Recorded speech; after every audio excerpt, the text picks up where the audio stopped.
পুরুষ মানুষ সমাজে পুরুষদের নিয়ে অনেকের অনেক মতবাদ।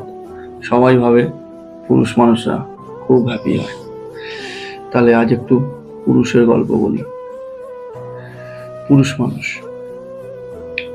18 বছর পর ঘরে বোন বা দিদি থাকলে বোন বা দিদির টেনশন, তারপর বোন বা দিদির বিয়ের টেনশন, তারপর নিজের রিলেশনশিপে থাকলে নিজের রিলেশনের টেনশন, তারপর বাবা আর মায়ের টেনশন, সর্বোপরি সর্বশেষ অ্যাসিডের টেনশন।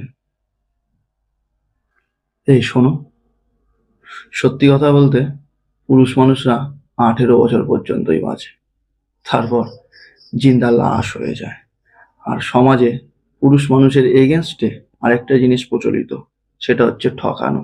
আমি নিজে পুরুষ হয়ে বলছি, যত খুশি যে যত পারবে যত খুশি পুরুষ মানুষকে ঠকাবে।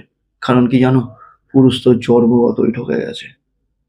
যখন কেউ জন্মানোর পর ভাবে সে পুরুষ হয়ে জন্মেছে, সেটাই ঠকে যাওয়া।